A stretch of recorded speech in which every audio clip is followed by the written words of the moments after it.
Good evening. Since we're running a little bit behind, I would like to call this meeting to order, please. May I have approval of the agenda? So moved. Second. All those in favor? Aye. All right, agenda is approved. Dennis, can we have Pledge of Allegiance, please?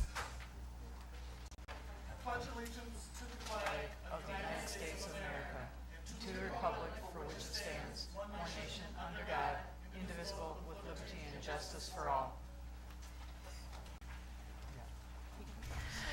All right, great. Next on the agenda is announcements. We would like to ask everyone to please follow us on Facebook for announcements. And I'm going to move on to Jen for recognition. Well, thank you.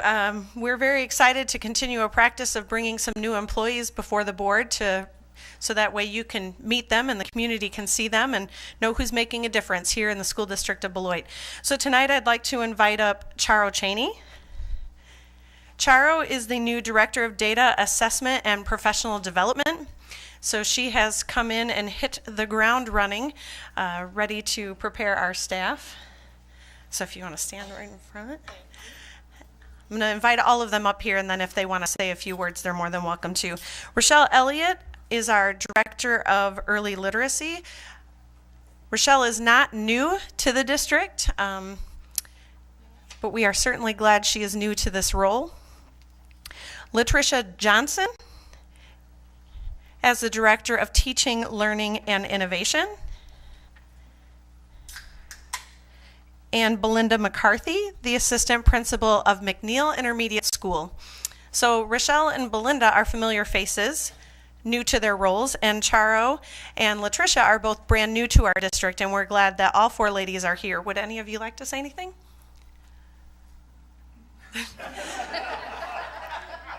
To translate, they have used all of their words during their business day and are all out. I'm sure if I don't say Oh. Belinda, let me retract your introduction. Belinda McCarthy, Assistant Principal of McNeil, home of the Lancers. Is that better? All right. So welcome all of you to your roles and to the district. We're very glad that you are here.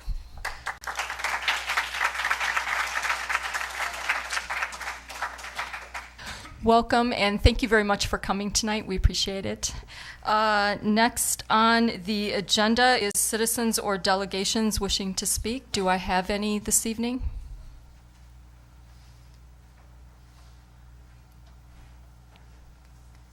All right, I'm going to go on to the next agenda item, which is superintendent reports to the board. We're going to begin this evening with Beloit Memorial High School Department Chair Deb Prouse, as well as some students on their AP Calculus student projects. This has gone through some iterations over the years, and over to my left, you'll see as you came in possibly some really interesting things that communicate the language of math. So I introduce my esteemed colleague, Deb Prouse.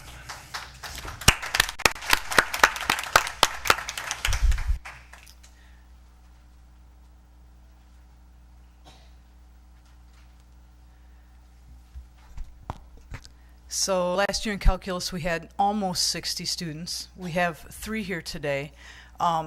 It's amazing, but the students that I have in calculus are also some of the busiest ones that we have in our building. So we have kids playing soccer, we have kids playing volleyball, we have kids doing all sorts of things. So I'd like to start, I've got something running here, and I'd like to talk a little bit about each one of the projects, kind of give you a history of what we've done. But before I do that, the students that are here, I'd like them to introduce themselves and talk a little bit, if they're willing, about what their projects were. Hi guys, my name is Abby Garso. I'm a senior at Beloit Memorial, and last year I took calc, if you didn't pick that up. So this is my project. I made 3 of these, I believe, maybe 2. And so it's a little over 300 digits of pi. So it starts here at 3 and then 1, 4, on and on and on. So each digit is a different color or a different shade of purple, white, black, or gold. And so, for example, 3 is gold, and then 1 is black, and so on. So yeah. Hi, I'm Nellie Conover Crockett. I'm a senior. I'm Kate Jean Vecchio. I'm a junior. And what Kate and I did was a little bit different than what everybody else did. And instead of doing a fun project, we learned more calc. So our hope is to take vector calc at Beloit College in the spring. So Kate's going to tell you a little bit about some of the stuff we did. So we kind of moved on a little and advanced a little more in calc, and we learned like several variables more so that we can be more prepared this year in vector calculus.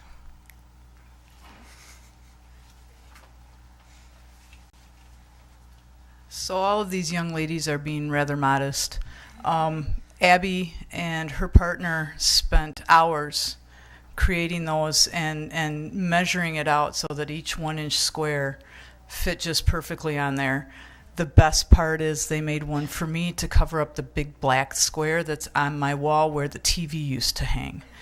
And so that one is actually 625 digits of pi. So you can imagine them sitting with their iPads, reading off digits of pi and writing them in the squares.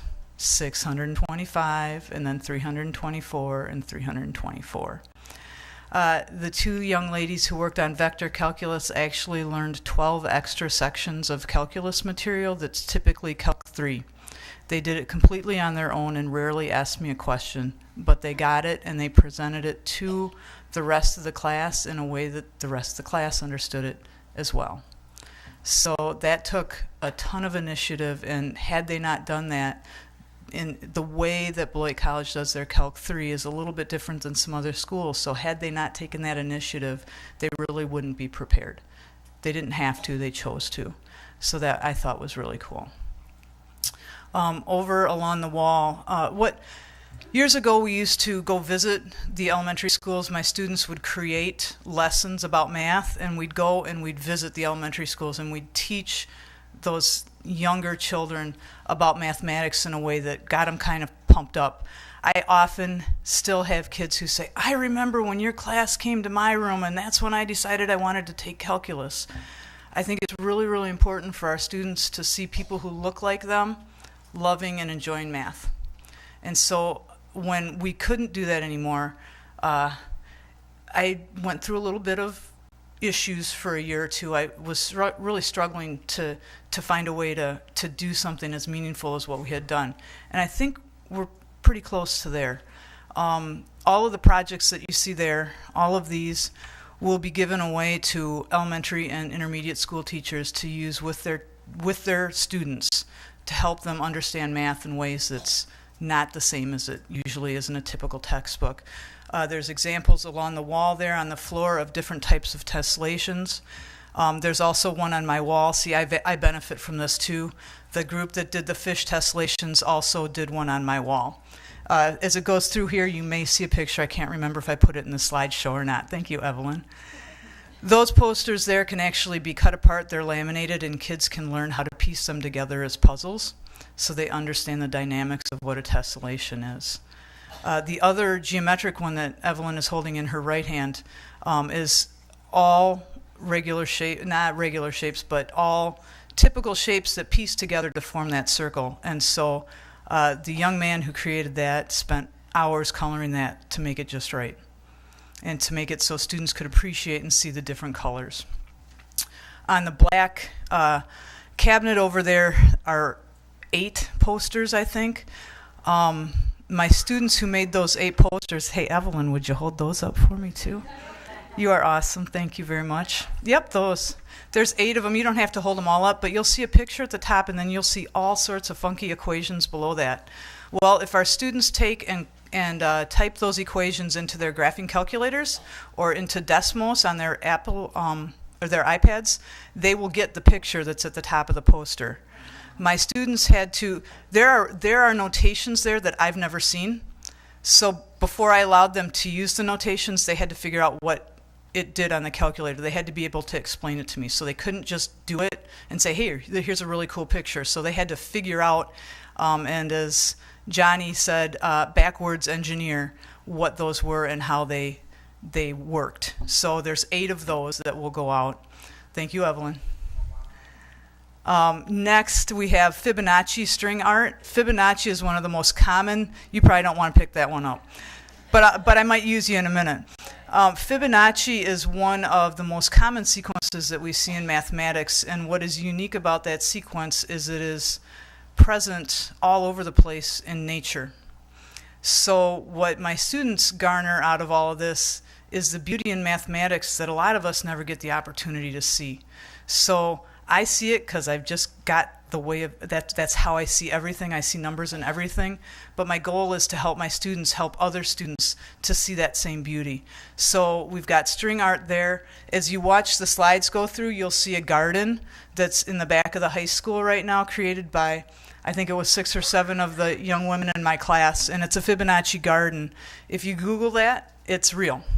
And it's a design so that it's based on what's called the golden ratio, or the golden ratio is based on that, and it's one of the most pleasing ratios. You see it in Greek architecture all of the time.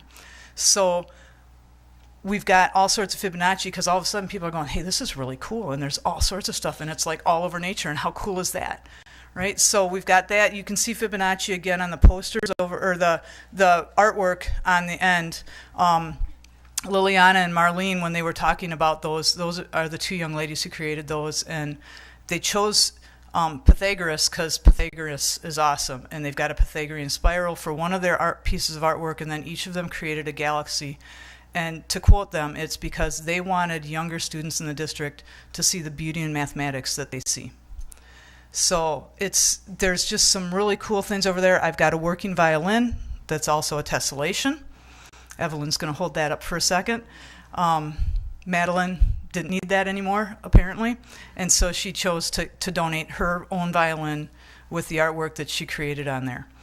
You'll see behind the violin some pool noodles, and those pool noodles are cut into different lengths, and those pool noodles can be used by elementary and intermediate school teachers to teach fractions. On one side, it's the fraction equivalent. On the back side, it's the decimal equivalent, and kids can see what types of fractions go together to make one whole, and they can actually visually play with those things. We have 4 of those that we are going to be giving away. And then behind Evelyn in a styrofoam box, be really, really careful when you pick that up so it doesn't fall apart.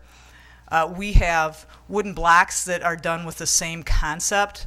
So students sanded, painted, and cut those wooden blocks in tenths, eighths, sixths, fourths, thirds, and halves, or maybe the tenths aren't there, but everything else is. So there's 4 sets of those as well. I think there's some books over there, Evelyn, in a box. We have 20 of those books, and in those books are, I think, 8 or 10 math games. And the directions, those math games can go from kindergarten all the way through high school level. Like, you can vary the rules for each of those. The kids had the books professionally printed, and they have a Google site that teachers who have that book can go to, and they can get all of the printables for that book on that website. So we have 20 of those to give away. And that was printed by our print shop that's in the school district. And he did that for us rather quickly, and we really, really appreciate that. Evelyn, did I miss anything on that table? Yeah, there's the Pythagorean spirals. Those go with the galaxies, and were done by the same young ladies. And then what's that? Oh, the PVC pipes. Thank you. Another musical instrument. There's a series of black PVC pipes, and you'll see the gentleman that created that. Careful, one has to be re-glued, so just be real careful. But yep, there's an example of one. They had to do all the measuring and the research behind that, but those pieces together, there's 3 different organs that go together, and you can play things like Ode to Joy with it, and they played that for our class. And then lastly, we have a guitar over in the corner. It's an electric guitar. Jorge, who found that guitar on Craigslist, and with a little bantering back and forth with the seller, got it for free when he told him it was for a calculus project.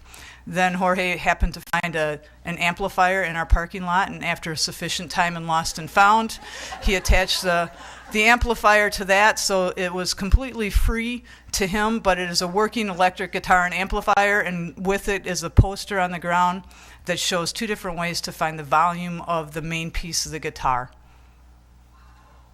I think we're done.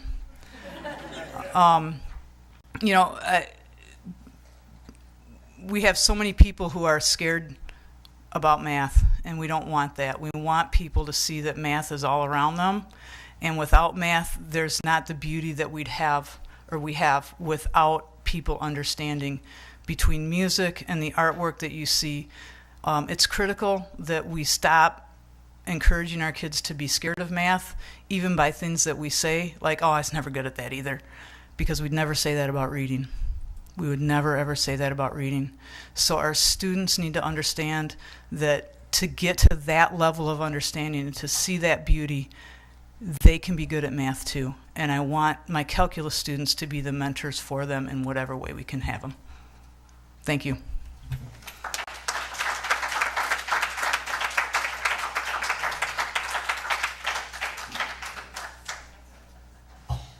So I have a question, or I guess clarification on the students not going to present their projects anymore, not going out to the classrooms.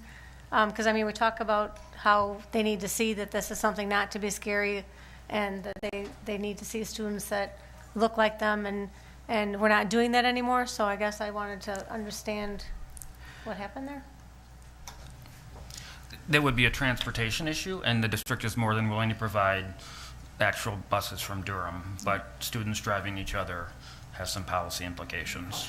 And the problem ran into the scheduling of our students, and when our classes ran and stuff like that, scheduling buses was nearly impossible. So our students can transport themselves, but they can't transport other people. And what I didn't want to have is students who didn't have their own transportation or couldn't afford a car not to be able to have this experience, where students who could do the driving and could get themselves there to have a different experience. So, you know, we could have done it, but I looked at the kids who would have been left behind, and I didn't want to leave them behind. No, and I fully support you not leaving them behind. I just wanted to understand what happened, and Yeah. and I guess I would hope that there might be the opportunity for them to take their projects. I mean, to go out there and explain those to them, even though they haven't gone out. You know, as you're taking these out to the schools, that hopefully the kids can still go out there, because again, I think it's important that they see the kids. And I do have to note that my child's project looks like the most simplest project over there. So clearly, the Coronans are not artists. Well, I thought it was actually hockey tape, so I'm glad to see it's pool noodles. But what is that child doing? And I brought the first time, I mean, there was a lot of learning and growth in this for kids who usually get things really easily. I have a group that spent this entire time, they decided they were going to use origami to create this beautifully folded, multi-layered piece of art from origami, and what they figured out, it was a lot of folding, and they couldn't get it. So they got to like 2 days before the end, and they had this piece over here and this piece over here, and I said, well, what are you going to do for your project? So they got online, and they found some paper folding, and I did not bring that, and I forgot to, a paper folding project, and I don't know how welcome this will be for the teachers, that shows kids how to make their own fidget spinners. So, and they made some, and they're actually pretty cool, and they left the materials behind. So, you know, one of the things that kids learn by doing this is the resiliency that you need when something doesn't work the way it's supposed to. Because every single one of these projects, the pool noodle project, the first time they started cutting noodles with the scissors, it was hilarious. You know, so it was one of those things where they really had to, and the string art there, you should have seen, we had like 5 observers and 1 person stringing the string. You know, because that's all you could have doing it at the same time. So there were lots of opportunities for the kids to have experiences that they don't normally get. Well, and thank you. And I'm one of those that I remember taking my children when they first came to public school at Aldrich, and it was one of the first people I met, and she came, and actually my kids showed some great interest in math. I'm like, wow, there's some really neat things that they do. So thank you. Thank you. Thank you, Mrs. Prowse. And I wondered, okay, you're not going in elementary schools now, but are you able to show all these great projects to freshmen? It's not too late to inspire them, right? We did not do that last year. We were finishing up at the end of the year. It's final exam time at the high school. It's really hard to look at a teacher who's getting ready for a final exam and say, can I have an hour? So we did not. They've been on display in my room. And then we are going to be doing some delivering here in the next couple weeks to the teachers who have said that they would like them. Yeah, that would be great. And I wanted to thank the students for coming down tonight and for sharing all your projects. And I appreciate what you said about math and reading. You don't ever hear someone say, oh, reading was never my subject. or I couldn't read. Yeah, but people do make that remark about math, so I appreciate that. I hadn't thought about that. Yep. And just a plug for math teachers in general. We don't have a lot of them, not in this building, but in this state and across the country, because if you have a math degree, ladies, or something like a math degree, you can be highly paid somewhere else. And I'm not asking to be highly paid. I'm saying it's a problem that we need to, as a community, as a state, and as a nation, decide what's important. Because without people entering, like some of these young people entering into education and entering into mathematics, another 10 years and we could be in a lot of trouble. But that's not a happy note. So on the happy note, look at what we've got now and look at the foundation that we have. And I hope we build on that.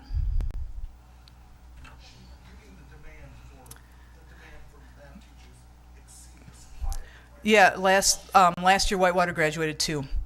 In the end of August or in the middle of August, there were 109 math openings in the state of Wisconsin. Whitewater graduated 2, Madison graduated 2, I believe. Well, they're majoring in mathematics. They're not going into education. It's just it's an issue that we're dealing with and battling because we're competing against every other district that's trying to hire them. All done? Thank you. Thank you so much for your time. I appreciate it. So as Mr. Bonds comes to the podium to give a brief ad hoc academic achievement update, I want to note a couple things. First of all, the equity update is in the board packet and available online. However, Dr. Williams is actually at an equity conference, so he is not with us tonight. So before Mr. Bonds starts, though, since Mrs. Prowse had Evelyn, who was our new student board rep, worked so hard there, we'd like to welcome her. And Evelyn, if you'd like to give a brief introduction of yourself and your interests, that would be great. Hello. Wow, this is great. Okay. About me. So my name's Evelyn Mendoza. I am a senior at Beloit Memorial, and I'm involved in theater. I play 2 instruments. I'll play the bassoon and the alto saxophone. I'm currently one of the co-editors for the sports section. There's something else. I'm a waitress at Applebee's, so if you want to find me, I'm there every Saturday and Sunday nights. So I think that's it. Thank you and welcome. And I would imagine you want good tips. Just say yes. Or a good laugh, doesn't matter. Okay, all right. I could be crying, it's okay. Mr. Bonds, take it away. Welcome. Good evening, everyone. On September 11th, the ad hoc committee held a community conversation event at BMHS. The primary goal of the event was to share the work of the committee and, more importantly, to solicit the feedback and ideas from the community about how we can improve the academic performance of our students and close the achievement gap. Approximately 100 community members participated in this event. I would like to take this opportunity to thank them for coming out that night and joining us. I truly appreciate it. Dr. Kendra Schiffman is to my right. She serves as one of the co-chairs for the committee, and she's going to provide a little bit of information about the event itself. So we began the event with Dr. Johnson giving a overview of the district and sharing some of his thoughts. And then we turned the time over to breakout sessions, and we had about 4 breakout sessions. People could choose 2 of those, and so each of the subcommittees ran one of the breakout sessions. And so right now I'm going to share some of the overall themes of the feedback that we got from the people who were there. A lot of people who did participate said the discussion, they wish they had even more time because they were getting into the discussions and enjoying the discussions and the opportunities to talk to one another about the issues and to hear what each other thought about the issues. And so the time went fast. So on some of the feedback about learning environment in schools is parents and families know or felt that they knew about the expectations and the interventions and incentives that schools offer for positive behavior. But some of the feedback indicated that schools still need to pursue more community collaboration and communication related to student behavior and classroom and school expectations. Some of the feedback on leadership and building instructional capacity, or teachers' instructional capacity, and staff. Some of the suggestions were to explore leadership training opportunities, and a couple of specific programs were mentioned by the people that participated. One was the MRA Frontline Leadership Series, and another the Crucial Conversation Series. Another suggestion or some feedback was to use entrance interviews of new staff, have ongoing opportunities for feedback from staff, as well as using information from exit interviews to keep abreast of how staff are feeling and to also help with retention efforts.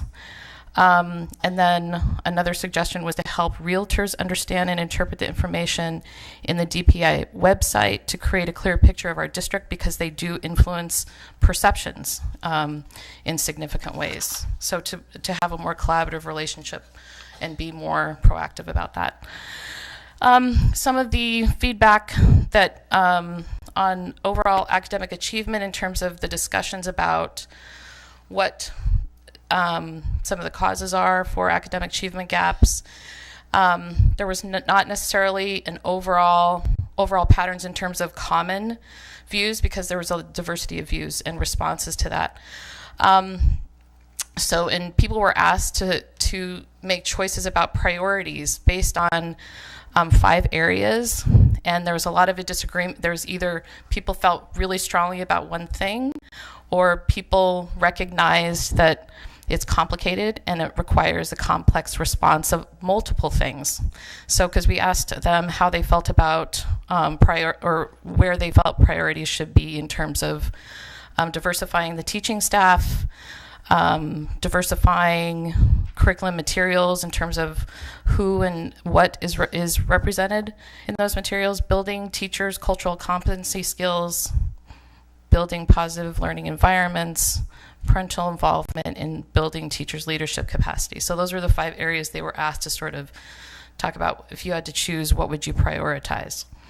And there's still many came in having very strong feelings that parental involvement was the main cause. And then others thought that, one of the main things was retaining teachers, and that was the general issue, or the issue with poverty and inequality. So those were some of the ones that people felt very strongly about and felt like if we could just deal with that one thing, it would solve the issue. But then there was a lot that came back with it's really difficult to make choices about priorities, especially given limited capacity or limited resources, and that it's hard to say one of these is more important than another. Some raised some ideas about possible building mentorship opportunities between community and schools and community and students. Many were very surprised at how little racial diversity there was among teachers in comparison to students, and some even mentioned they didn't know that information. And then they also recognized the difficulties in recruiting more racially diverse teachers in terms of that they're in high demand, and the numbers are smaller. So some of them mentioned that it may be more productive, or they felt they felt it would be a good strategy to build on the Grow Your Own program more and build the cultural competency skills of the staff that we have. So those are some of the main themes in the feedback. Questions? Thank you. And I've stated this many times. Improving our students' performance will truly and surely require the collective commitment and efforts of the entire community. Faith-based groups, social agencies, healthcare professionals, you name it. We need each and every one of our stakeholders to assist us to truly change the outcomes for our students. And so, again, I want to thank all of our committee representatives for all of their hard work to prepare, and I want to thank all of our participants for that night. Thank you. So I guess I need to unpack this. I was out of town, that's why I wasn't able to attend. So we're developing a document that deals with academic achievement and closing the achievement gap. And we had 100 people come to that event. Disappointing numbers because we want more participation from other stakeholders, parents, students. And so what are you all going to do to get more of a voice from the community?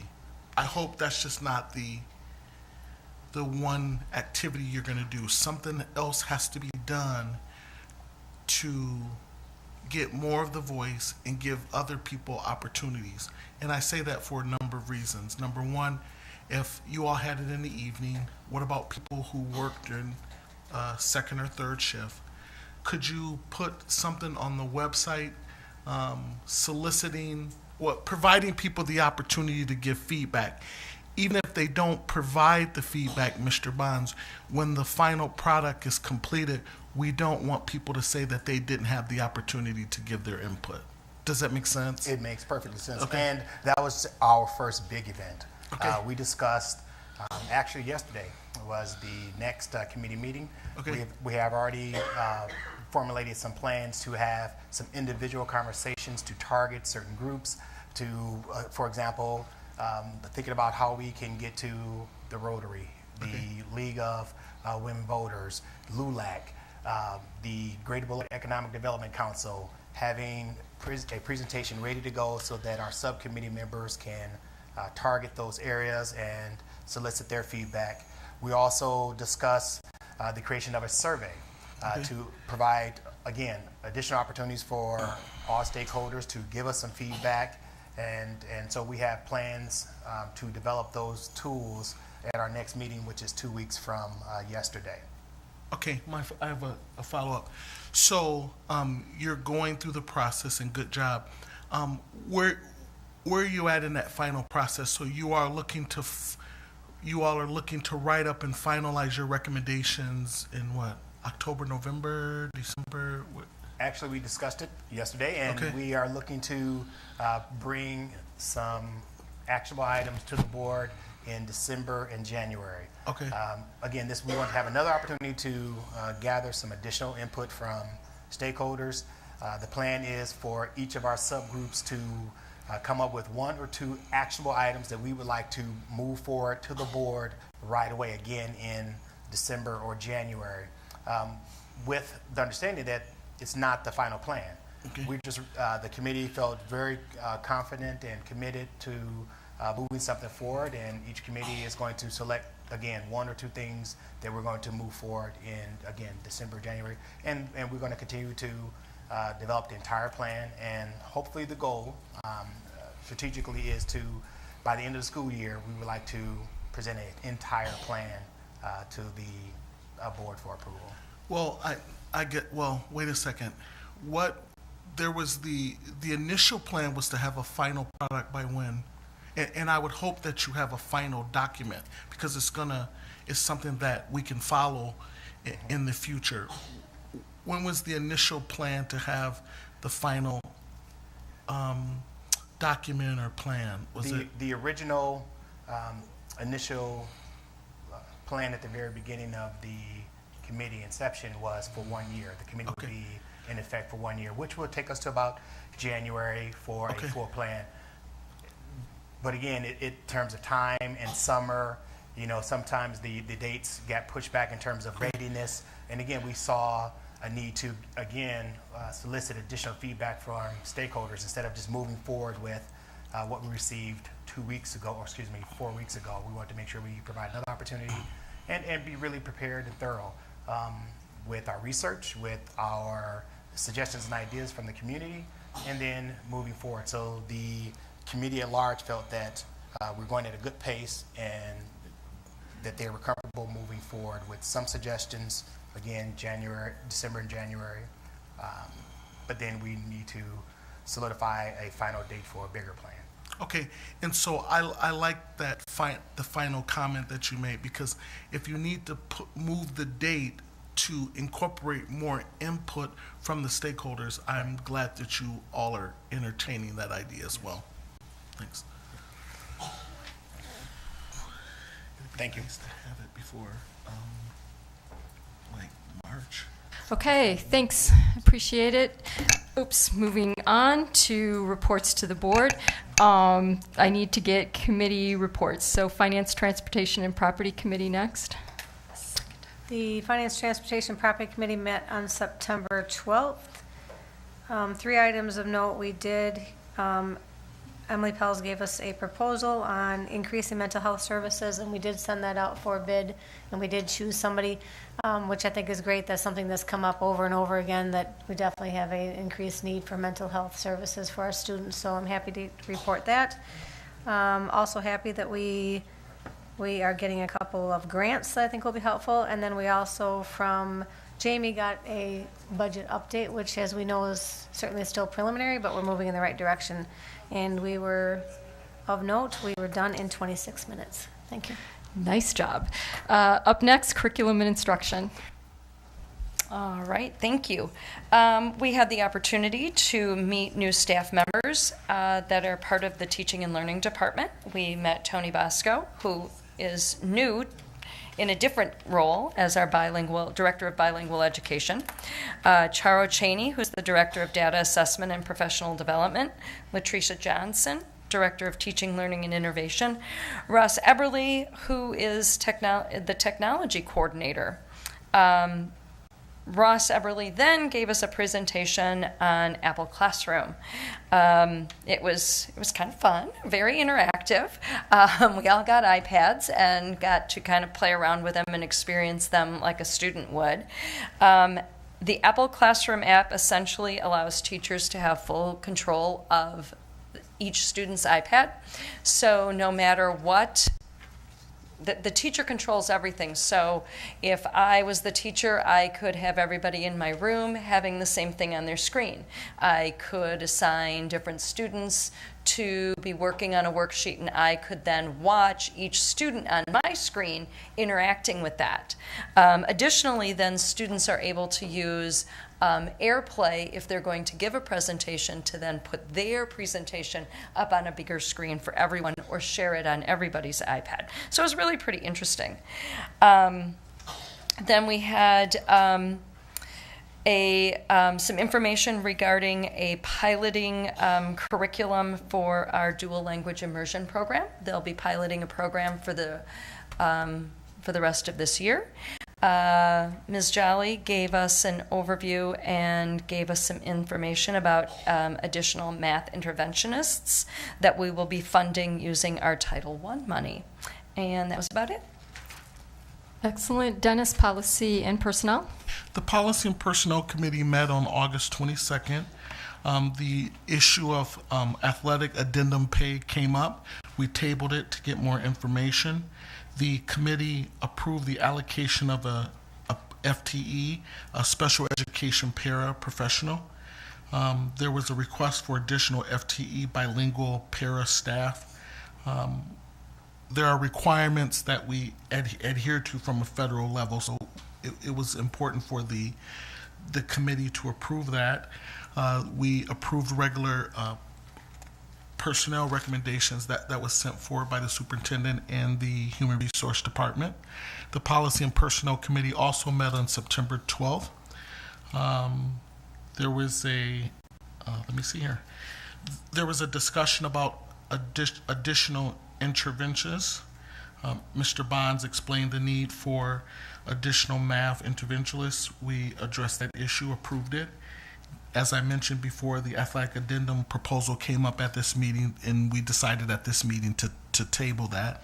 There were some policies with some minor revisions, which was Policy 824, access to public records, and there was a minor revisions to Policy 824, Rule 1, which is procedures for access to public records. Then we had some policies for first read, which was Policy 165, Board Member Code of Ethics and Code of Conduct. In fact, the committee wants to get more information, so we decided to table that. The committee also looked at policy 831, Rule 1, administrative guidelines for scheduling tobacco cessation. I believe that was a deletion. Yeah, that was a deletion. And policies for a second read, we looked at policy 161.1, board email communications. And there were no labor liaison updates, no legislative updates. That's it. Thank you, Dennis. Up next, I'm looking for a motion to approve the consent list, please. I'll move approval of the items on the consent list. Second. All those in favor? Aye. Consent list is approved. Moving on to business action items. I'm looking for approval of the July financial summary. That was in the I'm sorry. Helps to look at the little stars next to it. Up next, mental health services for therapeutic class. Acceptance of card donation. Mm-hmm. Do I have a motion? I'll move approval of acceptance of the 2007 Buick Terraza valued at $3,852 for the automotive program. And thank you to Pam and Clark Kozinski Second. for donating. All those approved? All those in favor? Aye. Any nays? All right, so moved. Next up is the mental health services for therapeutic classrooms. Okay. Do I have a second? Second. All those in favor? Aye. Any opposed? Moving on, the AODA grant award. Move approval. Second. All those in favor? Aye. Any opposed? Motion carries. Up next, McKinney-Vento grant award. Move approval. Okay, go ahead. Move approval. Do I have a second? Second. All those in favor? Aye. Motion carries. Up next, additional interventionists. Move approval. Second. Second. All those in favor? Aye. Aye. Can we consider G and H together?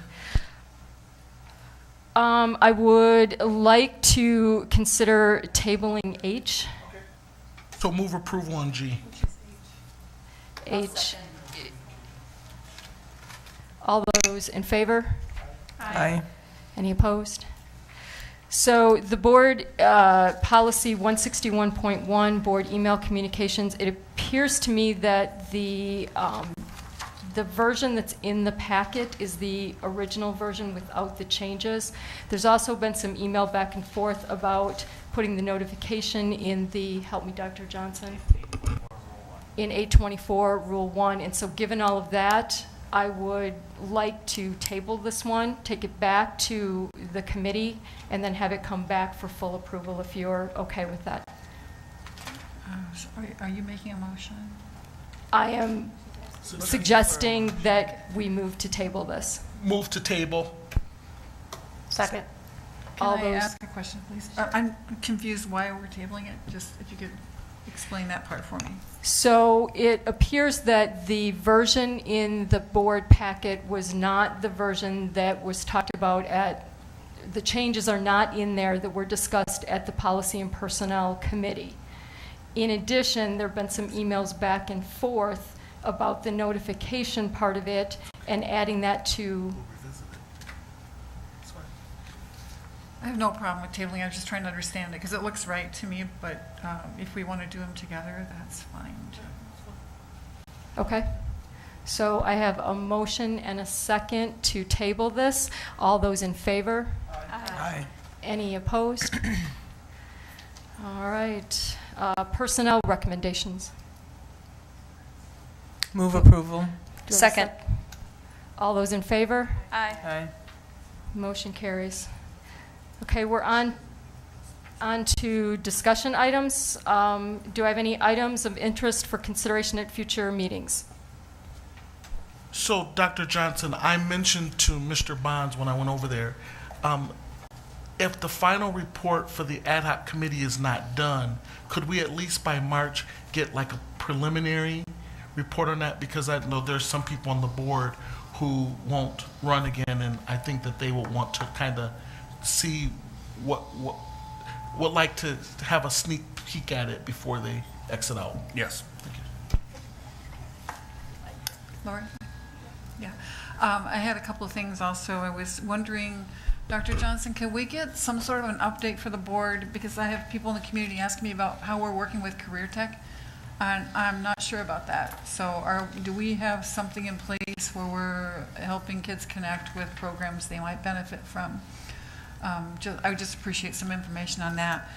And then, is it time to revisit our talk about exit interviews? Yeah, remember several months ago we talked about outsourcing that and having a third party do it, and we were going to revisit it. And I don't recall when we said that, but I think it might be time. No, Thank you. Excuse me, I think it was 6 months. We said that. Yeah, I don't know when we did. It was 6 months. And it's only how many months now, Deidre? 2, maybe 2? Oh, no, longer than that. What?